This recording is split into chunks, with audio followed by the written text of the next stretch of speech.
শুভ সকাল বন্ধুরা, আমি জেনিফা। আমার ইউটিউব পরিবারকে জানাই আরও একবার স্বাগত। যদিও এখন সকাল নয়, বেলা 10টা বেজে গিয়েছে। রমজান মাস চলছে, বাড়িতে সবাই রোজা, তাই সকালে খাওয়া দাওয়ার ঝামেলাটা নেই বলে একটু দেরিতেই ওঠা হয়। তো মাঝে মধ্যে ওই একটু দেরিটা না অনেকটাই দেরি হয়ে যাচ্ছে।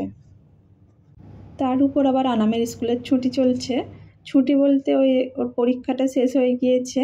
পরীক্ষা শেষেই যে ছুটিটা থাকে না, সেই ছুটিটা এখন চলছে। এখনও কোনো রেজাল্ট দিইনি, জানি না কবে থেকে স্কুলটা খুলবে। ওর স্কুলটা খোলা থাকলে বেশ সুবিধাই হয়, সকাল সকাল ওঠা হয় আর কাজগুলোও বেশ তাড়াতাড়ি গুছিয়ে নেওয়া যায়। আমার বাড়িতে মশলাগুলোও সব ফুরিয়ে গিয়েছিল, ওই গোটা জিরে মরিচ, গোটা ধনে।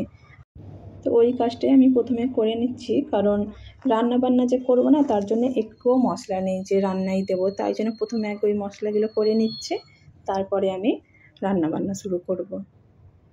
আগের দিন রাতেই ভেবে রেখেছিলাম যে সকালে উঠেই আগে ওই কাজটা করব। কি বলুন তো, রাতে যদি আমরা চিন্তা ভাবনা করে রাখি যে সকালে উঠে কোনটা আগে করব কোনটা পরে করব, তাহলে কিন্তু দেখবেন কাজগুলো কিন্তু আমাদের অনেক তাড়াতাড়ি আর সহজে হয়ে যায়। আগের দিন রাতেই করে নেব ভেবেছিলাম, কিন্তু আগের দিন রাতে না শরীরটা একটুও ভালো লাগছিল না, খুব মাথা ব্যথা করছিল। রাতে খাওয়া দাওয়ার পরে না গ্যাসটা আমি একবার হালকা করে মুছে নিই, তো সেটা আর করা হয়নি। এতটাই শরীরটা খারাপ লাগছিল, ভাবলাম থাক সকালে করব। তো সকালে রান্নাঘরে এসেই যখন দেখছি রান্নাঘরটা যেন এলোমেলো হয়ে আছে, একদম পরিষ্কার না, তো দেখে একদমই ভালো লাগছিল না। তাই ভাবলাম আগে আমি সবগুলো ক্লিন করে নিই, তারপরে আমি রান্নাবান্নাটা চাপাবো। রান্নাঘর যদি একটু এলোমেলো হয়ে থাকে না, নোংরা বা অপরিষ্কার হয়ে থাকে, তাহলে দেখবেন রান্না করা তো দূরের কথা, রান্নাঘরে একটা কটিয়ে কিন্তু নাড়তে ইচ্ছা করে না। এইসব কাজগুলো কিন্তু আমার আগের দিন রাতের কাজ। তো আগের দিন রাতে শরীরটা ভালো ছিল না বলে সেগুলো করা হয়নি। তো রান্নাঘরে এসে আগে আমি জিরে মরিচগুলো হালকা করে গরম করে নিয়েছি, ওগুলো গুঁড়াবো বলে। তারপরে গ্যাসটা ভালো করে মুছে নিচ্ছি, গ্যাস স্ল্যাব রান্নাঘরটা পরিষ্কার করে তারপরে কিন্তু আমি রান্নাবান্না শুরু করব। এখন তো রমজান মাস, রান্নাবান্না একটু দেরি হলে অসুবিধা হবে না। সকালে উঠেই দেখলাম পাখির খাবারগুলো ফুরিয়েই গিয়েছে, তাই পাখিকে একটু খাবার দিয়ে আসতে যাচ্ছি। ওই আনাম সকালে উঠেই ব্রেড খেয়েছিল, তো যখনই ব্রেড খাবে না ওর ব্রেডের সাইডগুলো কেটে রেখে দেবে, তো আমি সেগুলোই না ফেলে পাখিদের দিয়ে দিই। তো পাখিরা দেখি ওগুলো ভীষণ পছন্দ করে। তো আমি প্রায় লক্ষ্য করেছি ব্রেডের সাইডগুলো যখন আমি পাখিদের দিই খেতে, তো কিছুক্ষণের মধ্যেই কিন্তু দেখি আর দেখতে পাই না, মানে এত তাড়াতাড়ি ওরা খেয়ে নেয়। গোটা জিরে মরিচ, গোটা ধনে এগুলো কিন্তু আমি বাড়িতেই গুঁড়িয়ে নিই। বাড়িতে গুঁড়োনো ওই মশলাগুলোই না বেশ স্ট্রং ফ্লেভার পাওয়া যায়। বাজার থেকে কিনে আনা যে মশলাগুলো, প্যাকেট মশলাগুলো, তো সেগুলো শুধুই নামে জিরে মরিচ ধনে, এতটুকু কিন্তু গন্ধ পাওয়া যায় না। তাই আমি সবসময় চেষ্টা করি বাড়িতেই এই মশলাগুলো গুঁড়িয়ে নেওয়ার। তবে মাঝে মধ্যে কিন্তু ওই কিনতে হয়, ওই সময়ে সময়ে হয় না যে বাড়িতে মশলাটাও ফুরিয়ে গিয়েছে আর এদিকে দেখা যায় হাতে সময়ও নেই। তো সেই ক্ষেত্রে কি করা যায়, তখন তো কিনতেই হয়। তো সেই সময় কিনে নিই, তো বাদ বাকি সময় আমি চেষ্টা করি বাড়িতে এগুলো গড়িয়ে নেওয়ার। শুধুই যে গোটা জিরে মরিচ ধনে ফুরিয়ে গেছে তা কিন্তু নয়, ওইদিকে দেখি আমার আদা রসুনও ফুরিয়ে গিয়েছিল, তো সেটাও আমি ছিলে রেখেছি, তো সেটাও একই হাতে পেস্ট করে নেব। সকাল থেকে কিন্তু অনেকগুলোই কাজ হলো, যেমন গোটা জিরে মরিচ গোটা ধনে সেগুলো গুঁড়িয়ে নিলাম, আদা রসুন করে নিলাম, সকাল থেকে কিন্তু অনেক বড় একটা কাজ হয়ে গেল।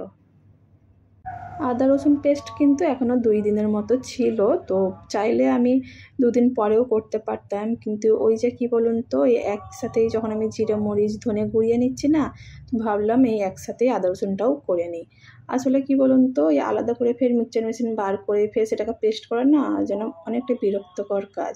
ভাবলাম সেই জায়গায় মিক্সচার মেশিনটা বার করছি, তো একসাথে করে নিই, কাজটাও আমার মিটে যাবে।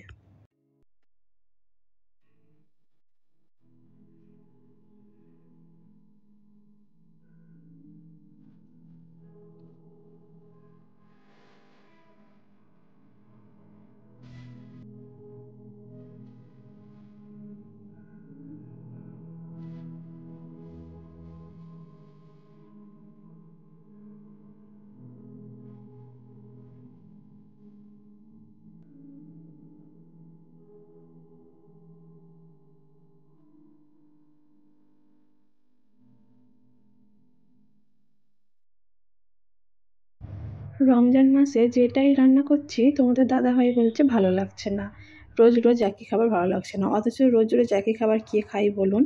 প্রতিদিনই মাছ, মাংস, ডিম এটা সেটা তো হচ্ছেই, কিন্তু তাও তার ভালো লাগছে না। তাই ভাবলাম আজকে আলাদা কিছু একটু আইটেম করি। আসলে মেন ব্যাপারটা কি বলুন তো, ওই যে সন্ধেবেলায় ফলমূল খেয়ে তারপরে অল্প স্বল্প যে যেমন খায়, কেউ মুড়ি খায়, কেউ অন্যান্য খাবার খায়, তো সেইগুলো সন্ধেবেলায় খেয়ে পেট তো ভর্তি থাকে। সন্ধ্যে থেকে রাতের ডিফারেন্সটা কতই আর বলো, ওই 2 থেকে 3 ঘন্টা মতো। তো তার মধ্যে কি আর খিদে পায়? পেটে খিদে থাকলে কিন্তু সে এক বাসন আলু ভর্তা দিয়েও ভাত খাওয়া যায়, আর পেটে খিদে না থাকলে তাকে যা খাবারই দেওয়া হয় না কেন তার কিছুই ভালো লাগবে না। দিন শেষে খেতে বসে বলবে হয় ভালো লাগছে না, তা না হলে তরকারি মজা না, এটা সেটা বাহানা সে করবেই। তাই ভাবলাম আজকে একটু অন্য কিছু ট্রাই করে দেখি, যদি ভালো লাগে। তাই গাছ থেকে লাউ পাতা পেড়ে নিয়ে এসেছি, লাউ পাতা দিয়ে কাঁচকি মাছের পাতুরি বানাবো। প্রথমে লাউ পাতাগুলো নিয়ে এসে হালকা গরম পানি দিয়ে একবার করে আমি ধুয়ে নিচ্ছিলাম। ধুয়ে নেওয়ার পরে কিন্তু আরও একবার গরম পানি দিয়ে 5-10 মিনিটের মতো একটু আমি ভিজিয়ে রেখে দেবো। তা নাহলে কী বলুন তো, পাতাগুলো একটু নরম হলে না ভালো করে ভাঁজ করতে সুবিধা হবে, তাহলে ফেটে ছিঁড়ে যাবে না। আর তা নাহলে শুকনো পাতায় যদি আমি পাতুরি করে ভাঁজ করতে যাই, তাহলে কিন্তু দেখা যাবে পাতাগুলো ছিঁড়ে গিয়েছে, ফেটে গিয়েছে, আর ভিতরের মশলাগুলো সব বার হয়ে গিয়েছে। তাই গরম পানি দিয়ে একটু 5-10 মিনিট ভিজিয়ে রাখলে পাতাগুলো বেশ নরম নরম হয়ে যায়, তাহলে কিন্তু আর পাতাগুলো ছিঁড়ে যাওয়ার ভয় থাকে না।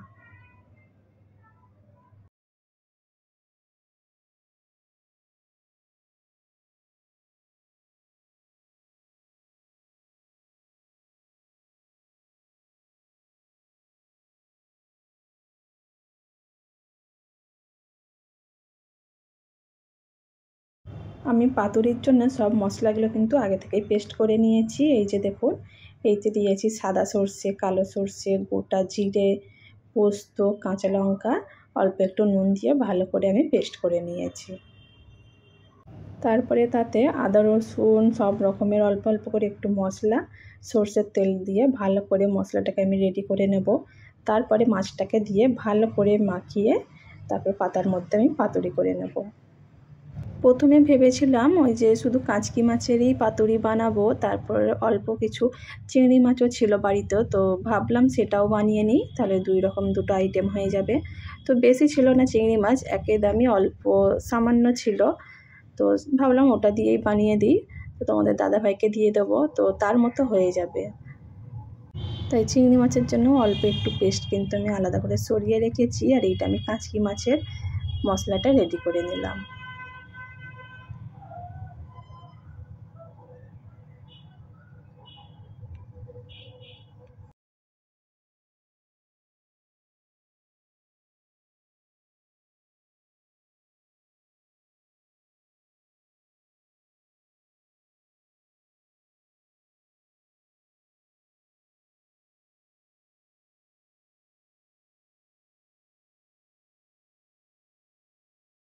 এই যে দেখুন, চিংড়ি মাছটা কিন্তু একদমই অল্প পরিমাণের, তো একটু আগেই আপনাদের বলেছি চিংড়ি মাছটা বেশি নেই, বাড়িতেই অল্প স্বল্প ছিল, সেটা দিয়েই বানিয়ে নিচ্ছি।